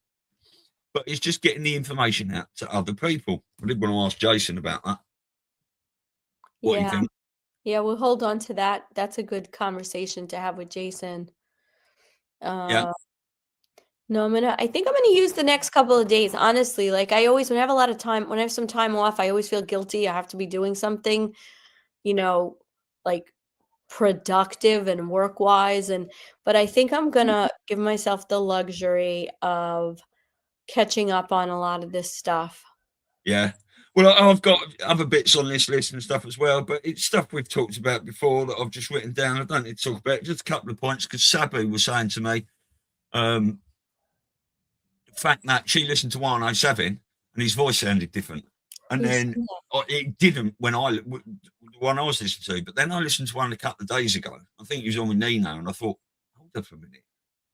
His voice sounds different. So I don't know if anyone else in the chat has heard any of this or watches one and has thought the same, but there's just something interesting. So it was the last video he did that sounded different from the ones like, was it the most recent one? To me. Okay. To me. But Sabs had watched one about a week or two ago. Said he sounds different. And then I was watching at that time maybe something else, and I thought, no, it didn't sound different to me. But then I watched one, like I say, in the last few days, and I thought, hang on about a minute, maybe she's onto something there. Yeah. I'm gonna take a listen. But yeah, I mean, look, I've got a different microphone, haven't I? And I sound a bit different. Yeah, but different versus different. Do you know what I'm trying to say? That's the whole point. Is it just like a little the he might have, he might have a new phone or something. He might have been, but it's just I'll just put it out there because it's interesting for people to keep their eyes on. Oh yeah. Watch one. He dribbles on too much. Oh yeah, I know he does, but you can watch one on up to 2 times speed quite easily. It's much more interesting. Yeah, he does. I remember a couple of years ago he was on with Charlie Ward, and it just went on and on and on and on and on. And I don't even mean that with disrespect because, he has his style and he has the information but it sometimes it's long. Sometimes it is long. Yeah. Well, look, there's loads of things going on. What are we all celebrating Christmas Day? Trump and that lot were taking out ISIS. Right. Or allegedly. Yeah. Yeah. Did you see that video that Il Donato Trumpo posted? Which one? I saw a lot of them, but the one about specifically that? Yeah, right. It's only 33 seconds. Okay. Funnily enough. Hang on. Let's get that big. But he's I've probably got that. Oh, no, it's on 1 time speed. He's just such a showman. 2016, everything red is ISIS. When I took it over, it was a mess. Now, on the bottom, that's the exact same. There is no red. In fact, there's actually a tiny spot which will be gone by tonight. So that's ISIS red right there. And the bottom one is how it is today. This just came out 20 minutes ago. So this is ISIS on election day, my election day, and this is ISIS now. I mean, absolute classic. But did you hear what he said there? He said, "This is all red here. This is ISIS. There is nothing down here. ISIS is gone," sort of thing. Actually, he said, "There's a tiny little red dot of ISIS left, but they will be gone by tonight." Now, obviously, that makes me think straight away that had already happened. Because what did Trump say? We will never tell our options to our enemy. 100%. I've got that little clip here somewhere. Military options. He wouldn't have said that if he said this. Productive it is for the United States to announce in advance the dates we intend to begin or end military options. We will not talk about numbers of troops or our plans for further military activities. Conditions on the ground, not arbitrary timetables, will guide our strategy from now on. America's enemies must never know our plans or believe they can wait us out. I will not say when we are going to attack, but attack we will. So that clip there tells you what he just said there about ISIS was incorrect. Yes. And that had already been done. Well, there's two ways that Trump talks. He talks about what I would say is his authority when he's talking with authority. And then there's sort of the showman Trump. that first video was the showman Trump. Yeah. Oh, yeah. But the second one was the authority. Well, yeah. Well, the first video was we've already done this, Trump, but I'm just telling you about it and having a laugh. The first video was, we are not going to tell you what we're going to do because I'm in serious mode. Yeah. Yeah. Exactly. And you know, when you watch these things, the more you watch, the more you pick up when other things are said like that. You know, as if we're going to say, right, we've got a tiny little spot of ISIS here, right? And the ISIS guys are watching that on television going, oh, he's going to take us out tonight. Let's go somewhere else. It's so ridiculous. Yeah. It's just so ridiculous. Yeah. So, yeah, I mean, the only other thing I want to say is really, do you think well, it was sweet, wasn't it, watching Trump doing those calls with the kids and Melania and stuff? That was, you know, Trump was on loudspeaker and Melania was just cracking on without. Would have been confusing otherwise, but that was quite sweet. But do you think that we're getting more and more information out that we're gonna? I potentially think it's already been signed a long time ago with what Mike King talks about. But do you think we're going to see the Insurrection Act put into place soon? I think it's going to something publicly is going to happen for sure. Yeah, because it's been out there. You know, usually they give you those little crumbs with something before it happens. And so, and what was the original date that they said it actually was signed? Well, Trump did on January the 6th. He did that speech, didn't he? That the BBC cut 50 plus minutes out. And then he did that speech from the Rose Garden, doing the proclamation, go home in peace. That was a video that was taken down. Yeah. That's when we were all shut down, like that day and the following day. Stuff, 70,000 of us accounts, but that was all part of this operation because that's when devolution came in and all these sorts of things. And Trump left office, didn't they? Publicly, yes. The football and Air Force One. But they have to show. They have to show the people, right? So maybe this is the right timing. It seems like from everything that's coming out publicly that this would probably be the right time. Now, I'm still interested to see what happens between now and January 7th. Right, because January 7th isn't that what could be Christmas on the Julian calendar? Yeah, maybe. I mean, according to if Christmas was the 25th. So, so I'm still feeling like this whole Christmas thing is far from over. And then, of course, that could take us even into April, right? But at least for this season, you know, I'm still feeling like Christmas hasn't necessarily happened. There is definitely a reason. They, kill brackets, call it April Fool's Day. Yeah. Because there's something else happened that day that they haven't told us. And they want us to be fools. Yeah. I'm pretty sure about that. Yeah. You know, I always remember, like, I don't know if this ever came up again, but remember during COVID when Trump said, in one of his press interview, you know, one of the pressers, he said, it was really great to have this all taken care of by Easter. Do you remember when he said that? Yeah, but he didn't. Well, he said COVID will be over by Easter, didn't he? Yeah.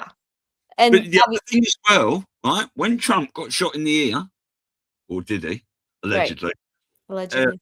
Butler, the chart that was on the screen at the time, and he goes back to this chart all the time. That is when I left office.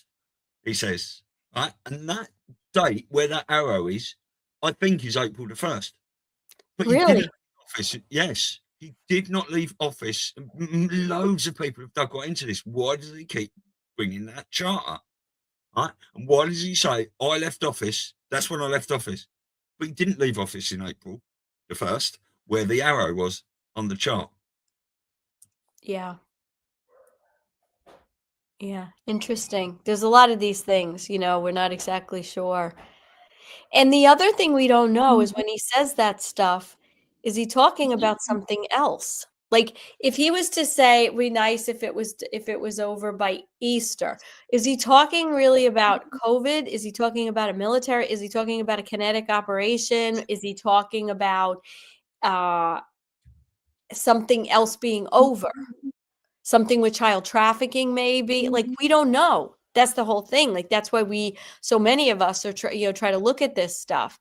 And I don't always think it's the obvious, Well, there's another good point, really, because if we don't know when Christmas is, maybe we don't know when Easter is either. Right. And what's going to be over? Yeah. Because the virus and the pandemic were always code for trafficking. Yeah. Does that mean all the kids are saved? I don't know. That's the point. So. Well, that's what it's always been about. And that was the priority, wasn't it? And, saving children in cages is potentially a little bit more higher on the agenda than maybe saving someone who is 98, has lived an amazing life already and wants to keep going and getting a fucking COVID jab. Yeah. 100%. Yeah. All right. So our next show is Monday, right? With Brad Olson. So he'll be talking about Antarctica, no doubt. That's in going to fact, be. I've got that's mine and your list with loads of stuff on it. My Brad Olson list has got Antarctica written on it. That's all I've got on there. Yeah, and just like a little like thing when Brad and Kerry were in New York in October for the New York Awakening Summit. Brad and Kerry Cassidy. Yeah, Kerry Cassidy. Yeah, sorry. Yeah. He had talked about Antarctica. She didn't really talk about Antarctica, but it came up, and she was saying, "Why do you think they call it Antarctica?" Alluding to the fact that it's the ant species. I find that kind of interesting. So that's kind of one of the things I have on my list. I don't have a lot because his I'm sure there's going to be a lot that will come up when he does his presentation. What time is that show for us? Is that 12:30 Eastern? I think it's normal time. Hold up. Brad Olson, 5:30, the same time as this. So 12:30 Eastern. Yeah, because he's West Coast. Yeah, he's West Coast, United States. Okay. Yeah. No, I saw some of his, anybody who knows Brad Olson, he does so much with that in his books. And I think it's going to be a really fun show. Yeah. Yeah, brilliant. All right. Well, thank you so much for joining us, guys, in the chat. We love you all so much. Nice to see my mate Stabby come from Italy and get involved. We haven't got a lot on this week, have we? I think the rest of the week coming up. Yeah, it's a pretty short week too, because we have we don't have anything on the 30th, and I think we're done until next Friday. We have Monday, we have Wednesday, we have Matt Geiger, right? So it's like Monday, Wednesday, Tuesday, nothing, and then we don't have. It's New Year's Day, so we're not going to do our show on Thursday, but Friday we are supposed to have another show with Jason.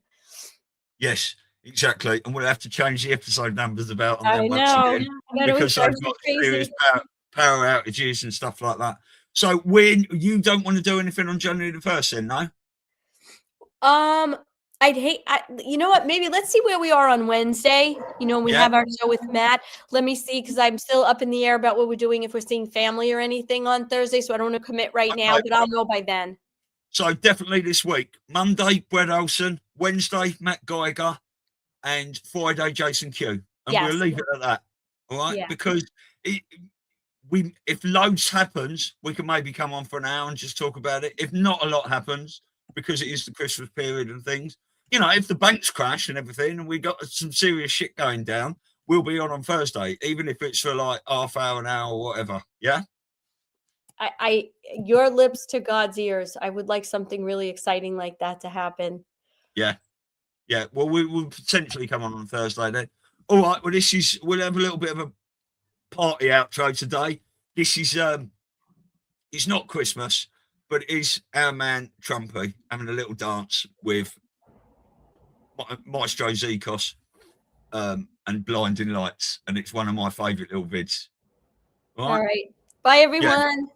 We love you all, everyone. Where we go, when we go all. And have a nice weekend. We'll see you on Monday. Brad Olson. Love, not fear.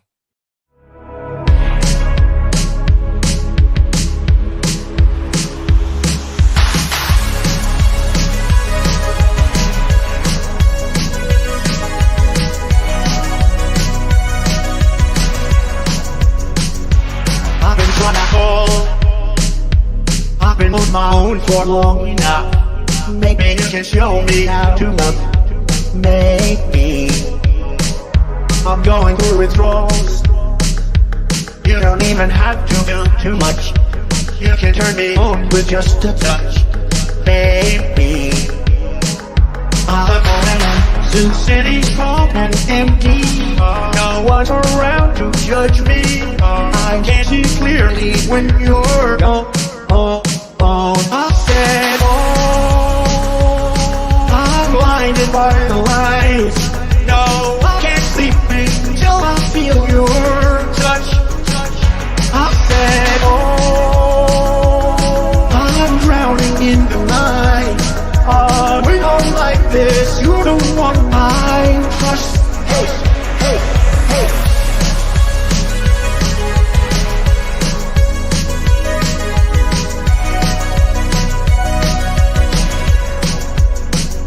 I'm running out of time, 'cause I can see the sun light up the sky. So I hit the road in overdrive. Baby, the city's cold and empty. No one's around to judge me. I can't see clearly when you're gone. I said, I'm blinded by the lights. No, I can't sleep until I feel your touch. I said, I'm drowning in the night. We don't like this. You don't want my trust. Hey, hey, just looking for to let you know. I can never say it on the phone. We'll never let you know this time. I said, I'm blinded by the lights. No, I can't sleep until I feel your touch. Hey, hey, hey.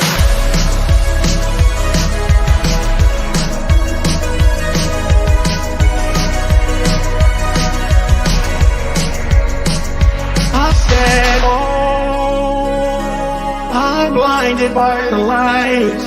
No, I can't sleep until I feel your touch.